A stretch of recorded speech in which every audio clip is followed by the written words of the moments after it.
साथियों, जय हिंद, जय भारत और आप सभी को मेरा नमस्कार। हमारा आज का विषय है विलोम शब्द और हमारी आज की वीडियो आपके लिए बहुत ही महत्वपूर्ण साबित होगी। आज की वीडियो में हम विलोम शब्दों की कुछ खास ट्रिक के बारे में आपको बताएंगे।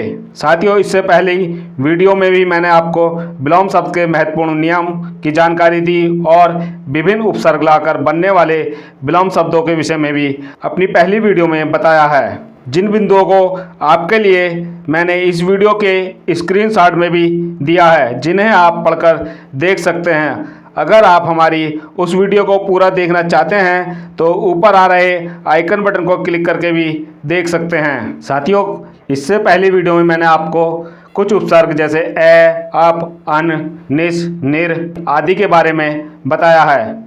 अब उससे आगे के जो अन्य उपसर्ग हैं उसके बारे में मैं आपको इस वीडियो में बताने जा रहा हूँ। इस वीडियो को भी अगर आप ध्यानपूर्वक समझेंगे तो मैं गारंटी देता हूँ कि आपको इस विधि से याद किए गए विलोम शब्द आप कभी नहीं भूल पाएंगे और प्रत्येक विलोम शब्द का आप बड़े आसानी से जवाब दे देंगे। ज़्यादा समय न खराब करते हुए अब मैं वीडियो को शुरू करता हूँ।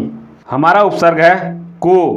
कु उपसर्ग लगाने से बनने वाले जितने भी विलोम शब्द हैं मैं आपको उन्हें बता रहा हूँ। जैसे रूप। रूप में अगर हम कु उपसर्ग लगा दें तो हमारा शब्द बनता है क्रूप, यानी कि रूप का विलोम शब्द क्रूप होता है। इसी प्रकार हमारा शब्द है पुत्र। अगर पुत्र में हम को लगा दें तो हमारा विलोम शब्द बनता है कुपुत्र। इसी प्रकार हमारा शब्द है खयात। खयात पर अगर हम को लगा दें तो हमारा विलोम शब्द बनता है कुखायत। ठीक है साथियों, यह आपको समझ में आ चुका होगा और इसे आप बड़े आसानी से बना सकते हैं। ये कु उपसर्ग से बनने वाले शब्द हैं।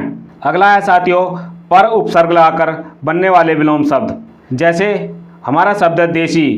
देशी में अगर हम पर उपसर्ग लगा देते हैं तो हमारा शब्द बनता है परदेशी, अर्थात देशी का विलोम शब्द परदेशी होगा। इसी प्रकार लोक। लोक का हमारा विलोम शब्द बनता है परलोक। इसी प्रकार हम शब्द स्वतंत्र में अगर पर लगा दें तो हमारा शब्द बनता है परतंत्र, तो स्वतंत्र का विलोम शब्द होगा परतंत्र।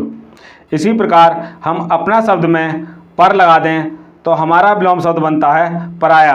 अगला है साथियों अब उपसर्ग। अब उपसर्ग से बनने वाले विलोम शब्द। अब हम देखते हैं अब उपसर्ग से कौन कौन से विलोम शब्द बनते हैं। जैसे हमारा शब्द है गुण। गुण से अवगुण। अंबर। अंबर से अवन्नी। अगला है हमारा ओ।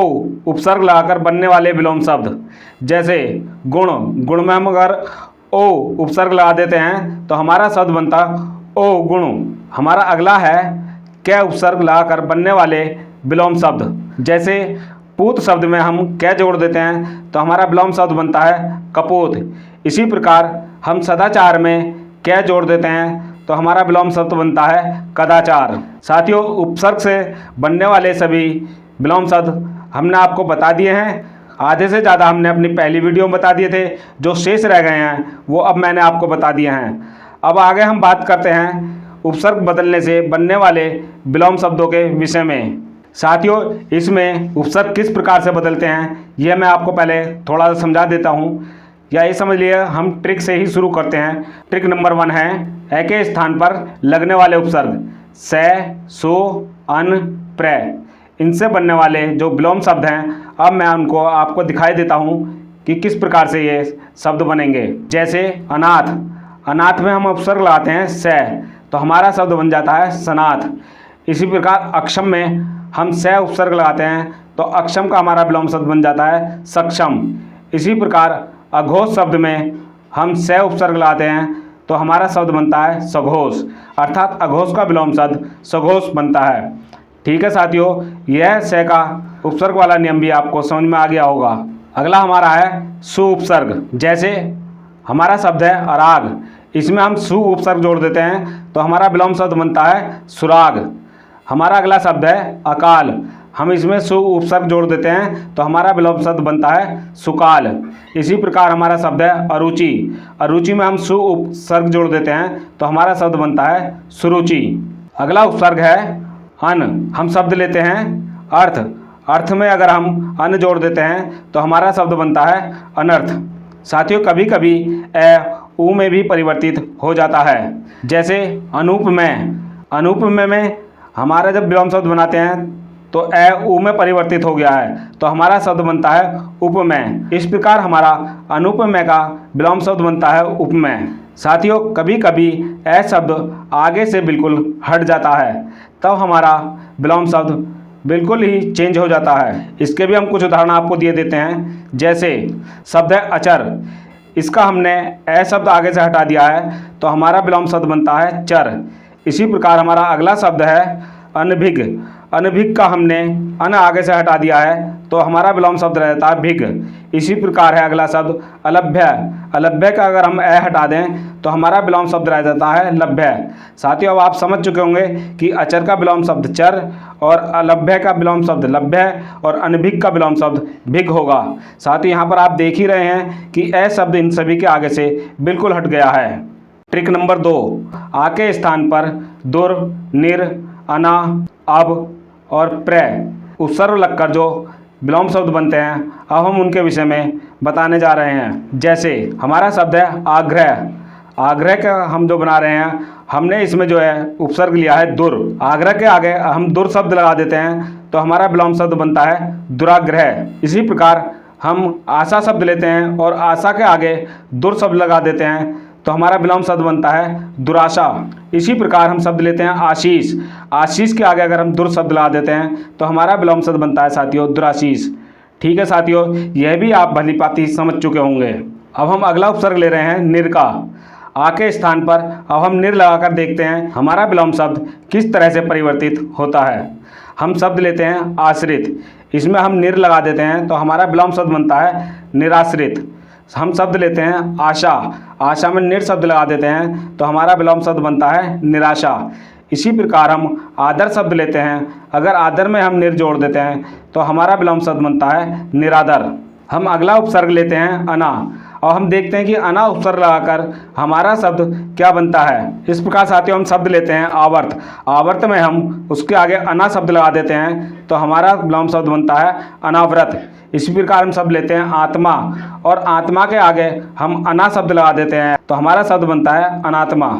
इसी प्रकार हम आदर शब्द लेते हैं, आदर का आ हटाकर हम अना लगा देते हैं, तो हमारा शब्द बनता है अनादर, अर्थात हमारा आदर का विलोम शब्द होगा अनादर। अब हम अगला शब्द लेते हैं अब। इस प्रकार साथियों हम शब्द लेते हैं आरोह। आरोह को हम आ हटा देते हैं, तो और अब को लगा देते हैं, तब हमारा शब्द बनता है अवरोह। इसी प्रकार हमारा अगला उपसर्ग है प्र। हम शब्द लेते हैं आदान। आदान के आगे से हम आ हटाकर प्र लगा देते हैं, तो हमारा विलोम शब्द बनता है प्रदान, यानी कि आदान का विलोम शब्द प्रदान। ट्रिक नंबर 3, अति के स्थान पर अना हो जाना, अर्थात अति के स्थान पर अना उपसर्ग का प्रयोग। जैसे अतिवृष्टि। अतिवृष्टि में हम अति हटा देते हैं और अना उपसर्ग जोड़ देते हैं, तो हमारा विलोम शब्द बनता है अनावृष्टि, अर्थात अतिवृष्टि का विलोम शब्द अनावृष्टि होगा। ट्रिक नंबर 4, अभी के स्थान पर तिरो हो जाता है। जैसे अभिर्भूत, इसमें हम अभी शब्द हटा देते हैं, तो हमारा विलोम शब्द बनता है तिरोर्भूत। ट्रिक नंबर 5, अल्प के स्थान पर दीर्घ अथवा बहु हो जाता है। जैसे हम शब्द लेते हैं अल्पयज्ञ। अल्पयज्ञ का हमारा विलोम शब्द बनेगा बहुल, अर्थात हमने अल्प शब्द को आगे से हटा दिया है और बहुल को आगे लगा दिया है, तो हमारा विलोम शब्द बना बहुल। इसी प्रकार हम अल्पसंख्यक शब्द लेते हैं, अल्पसंख्यक का अल्प आगे से हटा देते हैं और बहु लगा देते हैं, तो हमारा विलोम शब्द बनेगा बहुसंख्यक। इसी प्रकार हम शब्द लेते हैं अल्प आयु। अल्प आयु का आगे से हम अल्प हटा देते हैं और दीर्घ लगा देते हैं, तो हमारा विलोम शब्द बनेगा दीर्घायु। साथियों, आप ठीक प्रकार से समझ चुके होंगे कि यह ट्रिकें किस प्रकार से काम कर रही हैं और किस उपसर्ग को हटाने पर कौन सा उपसर्ग प्रयोग किया जा रहा है। अब हम बात करते हैं कुछ स्वतंत्र वाक्यों से बनने वाले विलोम शब्दों के बारे में, जो इस प्रकार हैं। जैसे हमारा शब्द है आदि। आदि का विलोम शब्द हमेशा रहता है अंत। हमारा विलोम शब्द है वक्र। वक्र का विलोम शब्द होगा ऋजु। हमारा अगला विलोम शब्द है दीर्घकाय। दीर्घकाय का विलोम शब्द होगा कृशकाय। अगला शब्द है ऐहिक। ऐहिक का विलोम शब्द होता है पारलौकिक। साथियों, इन शब्दों से संबंध इतना ही है कि इन शब्दों के विलोम शब्द एक निश्चित होते हैं, अर्थात स्वतंत्र होते हैं। साथियों, इन ट्रिकों के इस्तेमाल का आप अभिप्राय यह ना समझें कि सभी विलोम शब्द इनके द्वारा पूर्ण हो जाएंगे। कुछ शब्द ऐसे भी हैं जिन पर ये ट्रिकें काम नहीं करती हैं, अर्थात यह कोई ब्रह्मा की लकीर नहीं है। इसलिए ये ट्रिक आपको बताई गई है कि आपका कम से भी कम आधे से ज़्यादा सिलेबस इन ट्रिकों के द्वारा आप कवर करके और समय की बचत करके आप अन्य विलोम शब्दों को आसानी से याद कर सकें। साथियों, मैं इतना कह सकता हूँ कि अगर आपने इन्हें बारीकी से समझ लिया और समझकर आपने इन्हें याद किया तो मैं गारंटी देता हूँ कि परीक्षा में आपसे एक भी विलोम शब्द नहीं छूटेगा। साथियों, अगर आपने अभी तक हमारे चैनल को सब्सक्राइब नहीं किया है तो कृपया चैनल को सब्सक्राइब करके नोटिफिकेशन बेल को ऑन करके ऑल के बटन को क्लिक करना ना भूलें। साथियों, हमारी अन्य महत्वपूर्ण हिंदी से संबंधित वीडियो देखने के लिए आप ऊपर आ रहे आइकन बटन को क्लिक करके भी देख सकते हैं। साथियों, हमारी अन्य महत्वपूर्ण वीडियो देखने के लिए आप हमारे चैनल की प्लेलिस्ट से भी क्लिक करके देख सकते हैं। साथियों, अगर आपको हमारा वीडियो पसंद आया हो तो वीडियो को लाइक करें, कमेंट करें और ज़्यादा से ज़्यादा अपने समस्त साथियों को शेयर करें। धन्यवाद।